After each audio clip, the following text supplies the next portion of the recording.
Hello，小朋友，我係希婷姑娘，歡迎收聽小不點大夢想系列。呢個系列會講好多傳奇人物細個嘅故事。今日要介紹嘅人物係蒙特梭利，佢係一位好不一樣嘅老師。蒙特梭利係喺意大利出世，佢天生就有不可思議嘅學習動力。佢嘅父母都認為有一日佢會成為一位優秀嘅老師。不過學校係世界上最枯燥、最無聊嘅地方。蒙特梭利總係會發明一啲遊戲，令到學習更加有趣。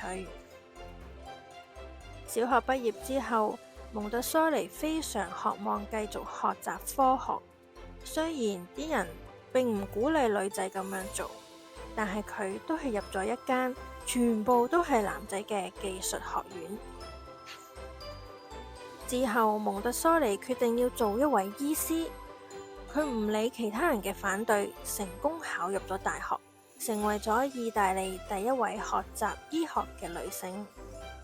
檢驗大體嘅時候，學校唔准佢同其他學生留喺同一間教室。蒙特梭利只可以喺落堂之後自己研究。不過佢並冇放棄到。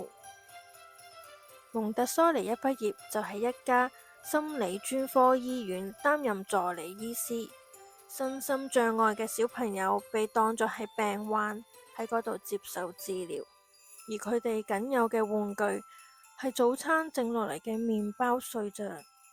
蒙特梭利決定將愛同尊重當作治療嘅一部分。佢知道只要小朋友對自己有信心，就可以有最好嘅表現。而佢嘅睇法係正確㗎。小朋友喺自由嘅學習同遊戲中，可以按照自己嘅步調探索同成長。蒙特梭利相信佢嘅理念可以運用喺任何嘅小朋友身上。佢創辦咗名為兒童之家嘅學校，喺嗰度嘅小朋友都係自己嘅老師。佢將大嘅台改成細嘅台，台上面擺咗好多數數用嘅珠同拼圖。蒙特梭利係最早使用字卡教小朋友閱讀嘅人。佢會講旅行嘅故事，令地理變得有趣，亦都會以昆蟲嘅故事解釋自然科學。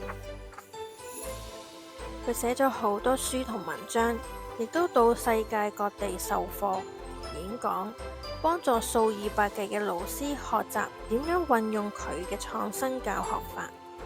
無奈兒童之家嘅模式傳到世界各地，由意大利到美國，甚至印度，都有好多學校、孤兒院同保育機構跟隨蒙特梭利嘅腳步。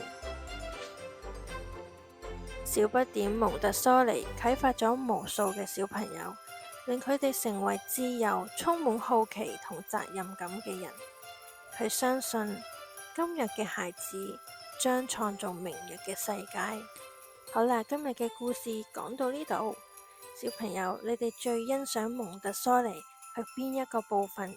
有乜嘢特質好吸引你呢？快啲同你哋嘅媽咪、爹哋傾下啦。聽日我哋又會講另一個小不點嘅故事。拜拜。